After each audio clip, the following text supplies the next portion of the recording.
Sebetulnya sejarah wayang ini, kalau ini duduk Habib Shalih Al-Jufri akan mengerti betul tentang sejarah wayang ya. Tapi selayang pandang, saya juga pernah mendengar dari beberapa orang yang pernah menerangkan tentang masalah sejarah wayang. Jadi asal muasal wayang itu kan dari kata wayang itu kan orang sebetulnya.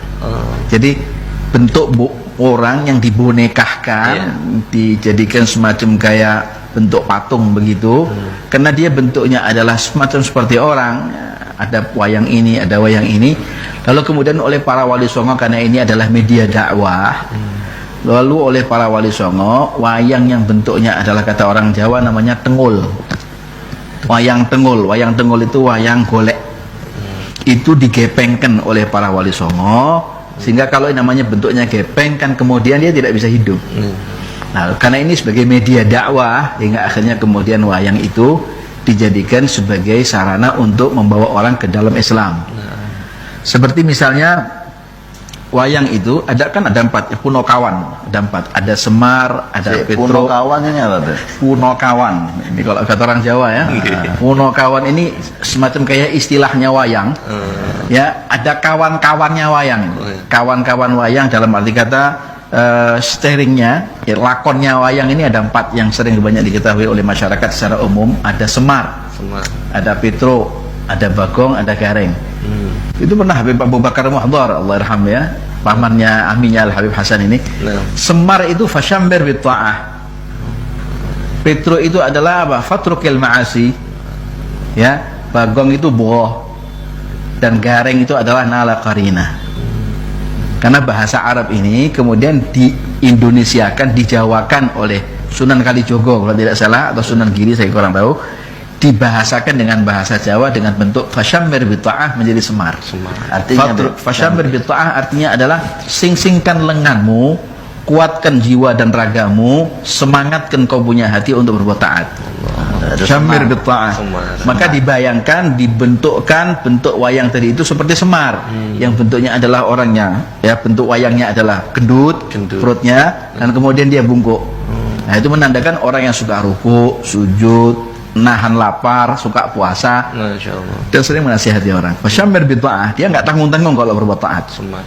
Taatnya kepada Allah dan mengajak orang lain untuk berbuat taat. Fatrukil ma'asi, kemudian menjadi Petro.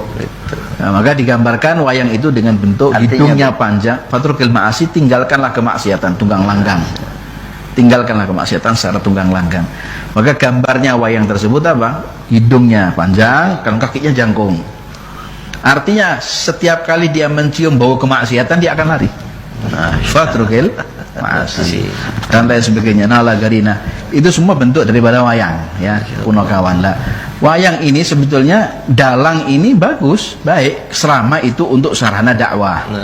Adapun yang ada saat ini adalah yang dilakukan oleh mereka itu sampai meninggalkan kewajibannya dia, bahkan sampai kemudian menjadi sarana kemaksiatan yang ada di dalamnya. Seperti misalnya dengan cara mencaci orang, dengan cara yang tidak baik, atau dengan omongan-omongan yang kurang pantas, atau barangkali mungkin yang disebutkan di dalam sana adalah kebohongan-kebohongan, atau hal-hal yang rusuh.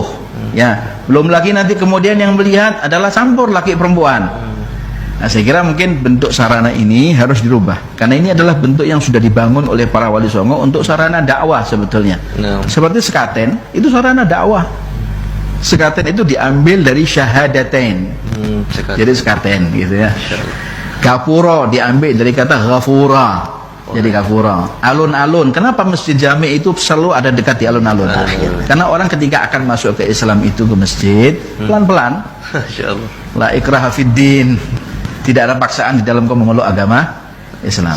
Artinya semua ada falsafahnya di dalam Islam ini. Saya kira mungkin untuk profesi seorang dalang untuk bertaubat kepada Allah Ta'ala, kalau dia dengan cara yang salah, dia tentunya dengan istighfar, taubat kepada Allah Ta'ala, dan rubahlah bentuk sarana yang sudah dilakukan tadi itu menjadi sarana dakwah.